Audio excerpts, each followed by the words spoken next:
Dans les coulisses du patrimoine, un podcast proposé par le Pays Charolais-Brionnais. Bonjour, je suis Marie.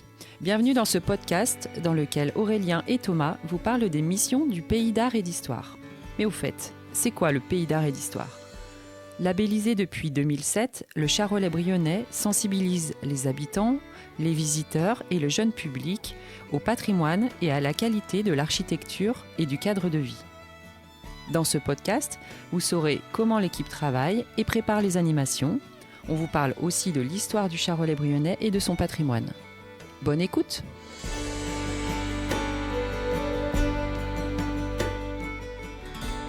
Bienvenue dans ce nouvel épisode dans lequel Thomas et moi recevons Dominique Fayard, directrice du Pays Charolais-Brionnais et docteur en histoire. Bonjour à vous deux. Bonjour Marie. Dominique, tu es déjà venu sur les podcasts du Pays d'Art et d'Histoire. En juillet, c'était pour nous parler de l'histoire des vacances du XVIIIe siècle à nos jours. Aujourd'hui, nous allons découvrir une histoire de Noël. Même si ce titre pourrait évoquer un conte de Noël, il n'en est rien.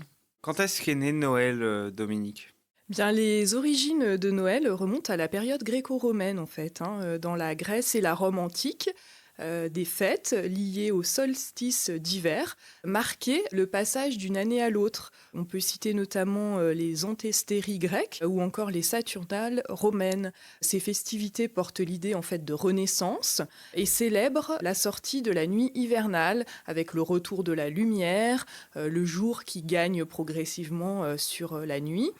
Et elle porte aussi l'idée et le souhait d'une concorde sociale et familiale. Ensuite, un autre temps important dans la naissance de Noël, c'est bien sûr quand il devient une fête chrétienne au IVe siècle.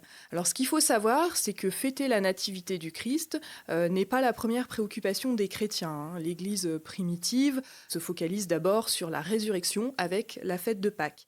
Et la fête de Noël entre dans l'histoire de la chrétienté au IVe siècle, un temps où l'Église s'organise au terme d'une évolution qui voit la nativité du Christ l'emporter dans le calendrier liturgique sur son baptême. Au Ve siècle se dessinent les éléments essentiels à la compréhension de ce qu'est Noël pour des millions de personnes, chrétiennes ou non, à savoir l'instauration d'une fête annuelle, célébrée le 25 décembre, son association avec la nativité, et aussi avec l'idée d'un don gratuit, la divinité qui donne son fils en sacrifice. Et là, on assiste en fait à un changement de paradigme, puisque dans la mythologie gréco-romaine, les hommes offraient des sacrifices aux dieux. Le christianisme emprunte aussi à la symbolique de la lumière, notamment avec l'étoile qui est suivie par les bergers et les mages.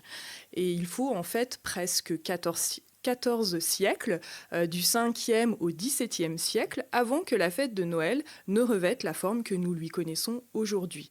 Et donc Noël est une fête avant tout familiale et demeure jusqu'au XIXe siècle une fête religieuse. Donc Noël représente beaucoup de symboles, comme tu viens de nous l'expliquer. Et quels sont les grands éléments des festivités ? Bien, la crèche, c'est le symbole par excellence de Noël et du Noël chrétien plus particulièrement.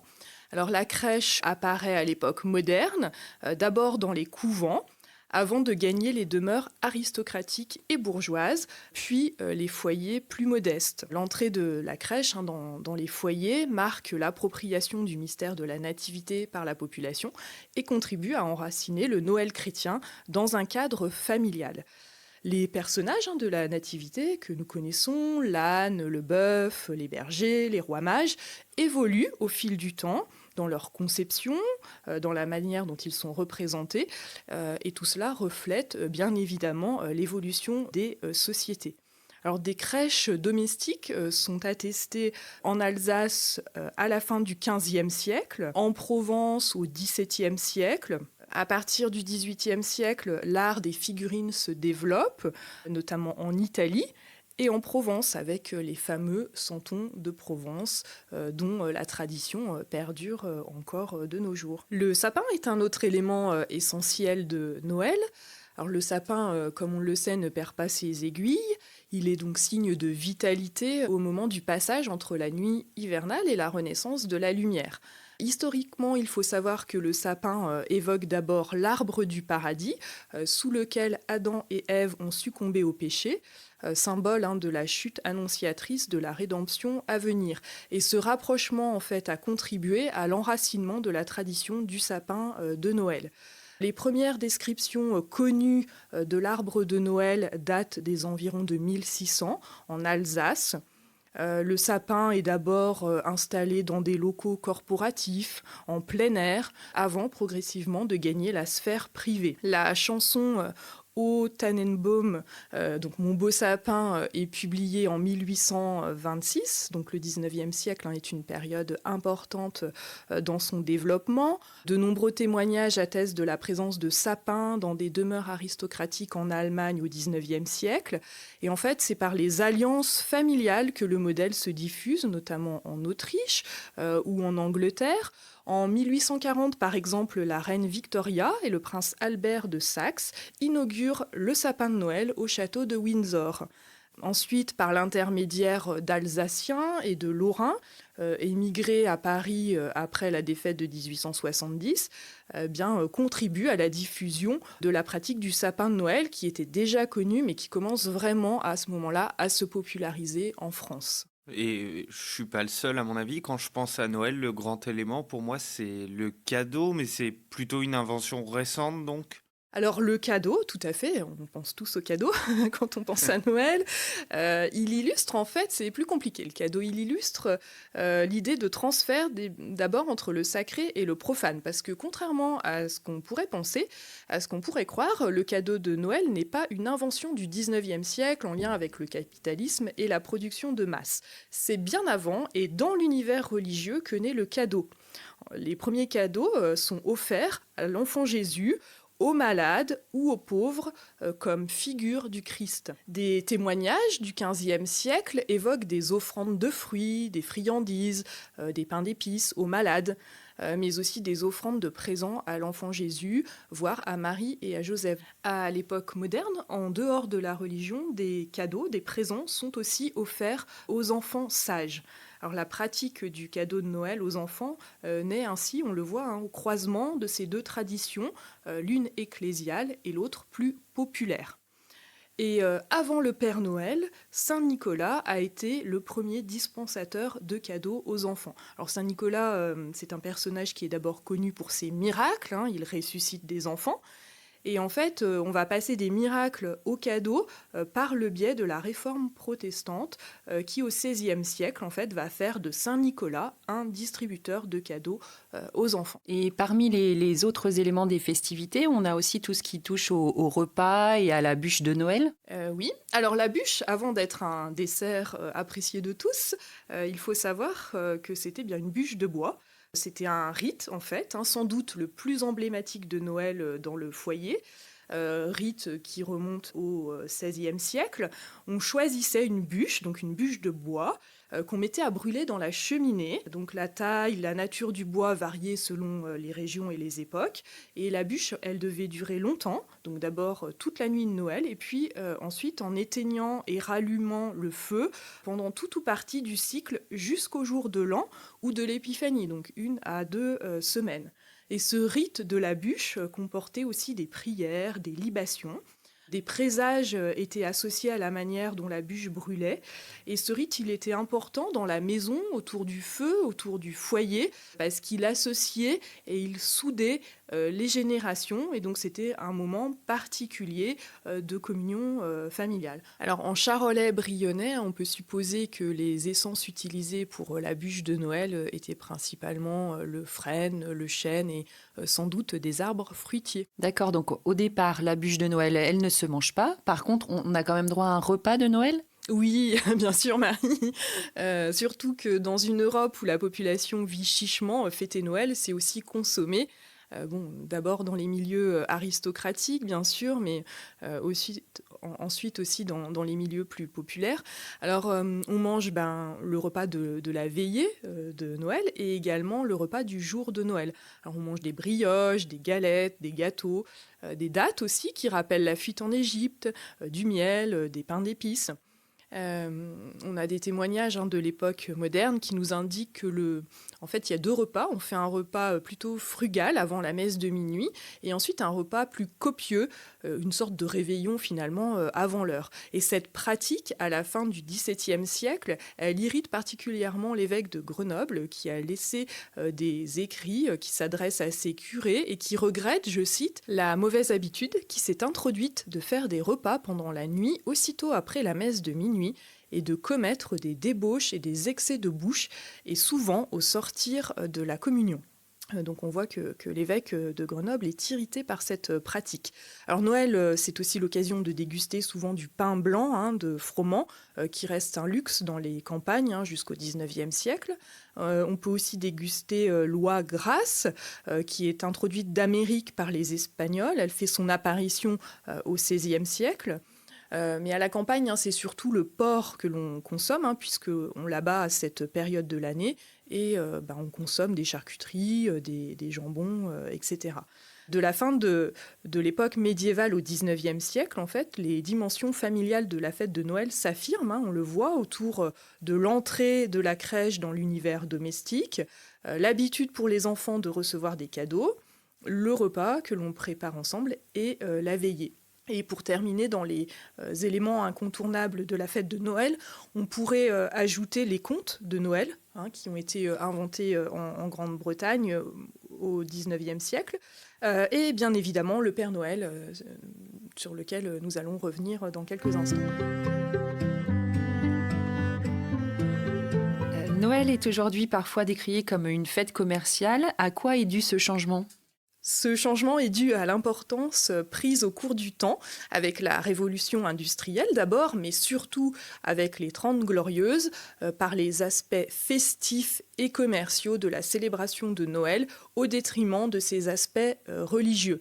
Le Père Noël en est sans doute l'exemple le plus emblématique. Donc l'invention du Père Noël résulte d'emprunts divers au croisement de circulation transnationale. Alors il faut savoir que la figure originelle est celle du Saint Nicolas néerlandais du XVIIe siècle, qui est revisité aux États-Unis, où il est exporté au début du XIXe siècle, avant d'être réexporté et adapté en Europe. Alors progressivement, ces attributs vont se préciser, un pantalon court et bouffant, une veste doublée de fourrure, des bottes, un sac ou une hotte et son traîneau tiré par des rennes. Au fil du temps, le Père Noël va devenir plus enjoué, plus généreux aussi. Sa résidence et sa manufacture de jouets vont s'établir au pôle Nord dans les années 1880. En 1931, désireuse de s'ouvrir à un public plus jeune, la firme Coca-Cola demande au Suédois Madon Sundblom, qui est un dessinateur, d'utiliser la figure du Père Noël comme argument de vente. Il revêt alors ses célèbres couleurs, rouge et blanche. Cette image, elle est extrêmement connue et elle va fixer, plutôt qu'elle n'invente, la manière moderne de représenter le Père Noël. Donc tout ça, c'est aussi en lien avec l'American Way of Life qui s'affirme en Europe à partir des années 1950. Et puis ensuite, à l'époque des 30 Glorieuses, le Père Noël, un Père Noël finalement très américanisé, s'affirme en Europe. Et dans un monde où, à cette époque, le religieux décline, mais où les conflits en la matière demeurent vivaces, voire se renforcent, bien le Père Noël, finalement, apparaît comme un compromis plus ou moins acceptable entre des perceptions à la fois confessionnelles, donc religieuses, mais aussi païennes et laïques. Et il synthétise, en fait, finalement, une certaine vision de Noël. Donc finalement, les contours de notre Noël se dessinent à partir du 19e siècle. Oui, le Noël moderne tel que nous le connaissons, il se façonne à partir de la société industrielle, bourgeoise et capitaliste. Et Noël apparaît à ce moment-là comme la traduction festive de ce nouveau monde. C'est un moyen, par ce rite, de célébrer ces valeurs, donc les valeurs de l'intimité du foyer, domestique, bourgeois, mais aussi les valeurs de la production et de la consommation. L'ethnologue Lévi-Strauss évoque Noël comme une fête moderne, finalement, malgré la multitude de ses caractères archaïsants, puisqu'on a vu que certains se sont prolongés tout au long de l'histoire. Et donc, à partir de la société industrielle, Noël se matérialise par les cartes de Noël, que nous connaissons aujourd'hui, même si maintenant elles sont plutôt numériques, la lettre au Père Noël, les grands magasins. Les premières vitrines de Noël, par exemple, datent du 19e siècle et du début du 20e siècle. Alors, le marché de Noël de Strasbourg, lui, est beaucoup plus ancien, puisqu'il remonte aux années 1570 devant la cathédrale. En 1946, donc au sortir de la Seconde Guerre mondiale, dans une France qui vit encore dans la pénurie, Raymond Vinci écrit son Petit Papa Noël, donc hymne à ces cadeaux par milliers qui descendent du ciel et que chantera ensuite Tino Rossi, et donc chanson qui est vraiment l'hymne caractéristique de la fête de Noël et qui témoigne aussi de la place prise progressivement par la publicité et la marchandisation finalement de cette fête. Donc tu viens de nous présenter les différents éléments caractéristiques de Noël. Aujourd'hui, ils ont évolué.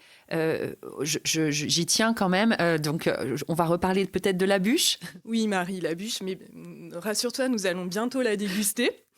La bûche de Noël, oui, on a vu qu'autrefois elle crépitait dans la cheminée, c'était une bûche en bois, mais elle va passer dans nos assiettes à partir des années 1870 en se transformant donc en un dessert pâtissier ou glacé.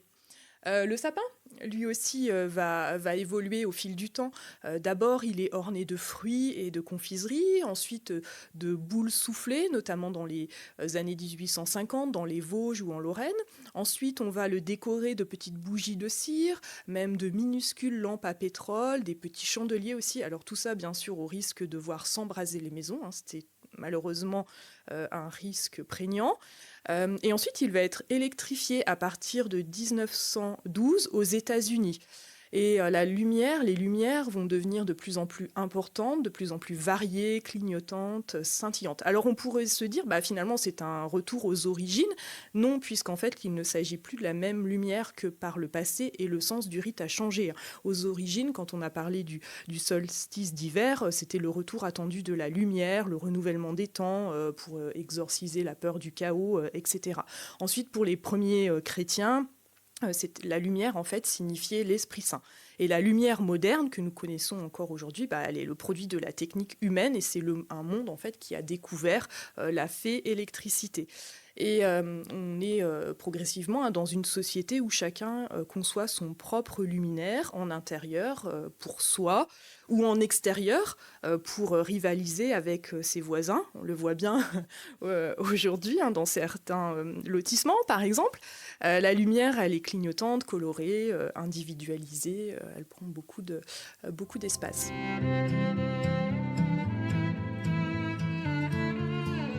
Donc Noël a eu beaucoup d'évolutions différentes au fur et à mesure de son histoire. Donc comment définir Noël aujourd'hui ? Peut-être par l'esprit de Noël, donc le Père Noël et son traîneau, le sapin, la cheminée, les cadeaux, la crèche, les santons, la messe de minuit pour certains aussi, les contes. Tout ça finalement forme Noël, un assemblage de gestes, de traditions. Et c'est aussi un ensemble auquel sont attachées des représentations individuelles et collectives. Et ça forme tout ça un phénomène total où se combine à la fois de l'affectif, des liens sociaux, le culturel, l'économique aussi. Et donc tout ça, finalement, on peut le résumer d'une certaine manière par l'esprit de Noël. Et il faut savoir que cet esprit de Noël, en fait, c'est une construction qui est sans cesse recommencée, puisque l'esprit de Noël n'est pas le même chez un chrétien du 5e siècle, un Français du 17e siècle ou encore chez un occidental aujourd'hui. Et l'esprit de Noël, c'est aussi la paix sociale ? Oui, c'est aussi retrouver l'espace d'un moment, la paix sociale. Et ça, c'est lié en fait au développement de Noël pendant la période industrielle, puisque la révolution industrielle, c'est une période un contexte qui est marqué par de très fortes tensions. C'est à ce moment-là que naît le prolétariat, la question sociale, tout ça est sous-jacent. La misère ouvrière est terrible. C'est à une époque aussi où s'organise le monde ouvrier. Mais on a quand même un affrontement entre bourgeoisie, prolétariat, etc. Donc pendant le temps de Noël, on essaye de retrouver, d'avoir une trêve en fait finalement. C'est aussi à ce moment-là qu'apparaissent les contes de Noël d'un nouveau genre, où les bonnes âmes s'émeuvent de la triste condition des enfants pauvres. Je pense par exemple à La petite fille aux allumettes d'Andersen en 1845. Donc finalement, on a une trêve de Noël. On parle de la trêve des confiseurs, une expression qui perdure aujourd'hui et qui est un intermède béni durant lequel triomphent les bons sentiments. Et donc Noël a par là une fonction sociale évidente dans le maintien de la paix sociale. Les romans et les contes de l'époque déplorent la vie triste des misérables, par exemple des sans-famille, auxquels on consent l'espace d'un moment un regard attendri. Donc il y a aussi derrière une morale compassionnelle. Là, je pense à l'ouvrage Les 4 filles du docteur Marc, publié en 1868-1869. Donc c'est aussi l'idée de la charité chrétienne, de la charité bourgeoise qui se développe à cette époque, dans cette fin du 19e siècle industriel. Et tout ça se prolonge en fait finalement jusqu'à nos jours. Les quêtes des Restos du Cœur, par exemple, ou de l'Armée du Salut sont une forme de continuité finalement de ces pratiques. Ce qu'il faut dire aussi, c'est que le sapin, les lumières, les cadeaux, les catalogues de Noël, les grands magasins ne sont pas à la portée de tout le monde. Et ça, aujourd'hui comme hier. Par exemple, un polichinelle de 40 cm de haut, monté sur un plateau à roulettes et à clé, vaut 25 francs en 1870, ce qui représente le salaire de 7 jours de travail pour un ouvrier d'une manufacture de tabac et de 12 jours pour une ouvrière, donc ce n'est pas rien. Ce qu'on peut dire, c'est que jusqu'aux années 1950, Noël reste quand même le privilège d'une minorité et qu'il faut attendre les 30 glorieuses pour que le modèle de Noël, du Noël bourgeois et aristocratique, devienne plus socialement partagé, sans pour autant faire disparaître les frontières économiques qui sont réactivées, notamment depuis les années 70 par les crises économiques à répétition. Et Noël, comme toutes les fêtes, est une fête qui se vit en groupe, et Noël particulièrement le groupe familial. Noël est une fête familiale, une fête de la famille aussi, et de la famille nucléaire centrée sur le couple parental et ses enfants. Et au fil de l'histoire, on se rend compte que le poids de la lignée va s'affaiblir au profit du rôle de l'individu qui, lui, va se renforcer. L'enfant va occuper une place de plus en plus importante, de plus en plus centrale dans cette famille. On le chérit, on privilégie son éducation, qui devient une priorité, un passeport pour l'avenir. On porte sur l'enfant les espoirs de la famille. Et donc ça, c'est un changement aussi, une évolution importante dans la perception et la manière de fêter Noël. Et le Père Noël est associé à tout ça puisqu'il devient un intermédiaire entre les enfants et leur père, dont malgré tout l'autorité demeure. Mais le Père Noël, avec son âge, sa barbe, sa voix grave, va devenir un substitut finalement de l'ancêtre et il va permettre de conserver le lien avec les générations passées que la famille finalement va peu à peu reléguer aux marges. Et les grands-parents, qui étaient des ordonnateurs de la lignée, vont devenir des grands-parents gâteaux et offrir des cadeaux à leurs petits-enfants. Alors finalement, Noël s'apparente à une sorte de palimpseste, c'est-à-dire un parchemin qui est réutilisé sans cesse, sur lequel se lisent en filigrane d'anciens récits, parfois oubliés, mais qui parlent à notre imaginaire, et où chaque élément peut finalement être revisité à l'infini. Donc au fil de l'histoire, on voit, on a des emprunts multiples, des passerelles, des réinventions qui finissent par encombrer ce parchemin de Noël. On a parfois du mal à s'y retrouver. Noël apparaît finalement comme un bric-à-brac de pratiques, de rites, de personnages au fil du temps de l'histoire, et tout s'agence et se réagence au fil de l'évolution historique. Ce qu'on peut dire aussi, c'est que Noël demeure un phénomène occidental, concentré en Europe, en Amérique du Nord, en Australie, et que le monde musulman lui est largement étranger, comme une grande partie de l'Afrique. Donc le destin de Noël se joue et se jouera au sein du monde occidental ou occidentalisé. Et Dominique, toute cette histoire de Noël que tu nous racontes, comment tu as travaillé autour d'elle ? Alors j'ai eu la chance de lire un livre dont je vous conseille d'ailleurs la lecture, qui est l'ouvrage de l'historien Olivier Grenouillot, Noël, toute une histoire, paru l'an dernier, en 2024, aux éditions du Cerf, et qui revient donc sur cette histoire de Noël des origines à nos jours. Ouvrage qui est très documenté, foisonnant d'informations et aussi d'illustrations. Une idée de cadeau. Eh bien, merci Dominique pour toutes ces informations autour de Noël. Nous en savons désormais beaucoup plus sur cette histoire de Noël. Nous vous invitons à participer au prochain apéro-conférence et dernier apéro-conférence de cette année 2025. Il aura lieu le 18 décembre à 18h à la Maison Verneuil et il sera sur le thème des crèches et animé par le Musée du Héron. Merci à tous les deux, au revoir. Merci Marie et merci à toi Dominique. Au revoir. Merci à tous les deux, au revoir.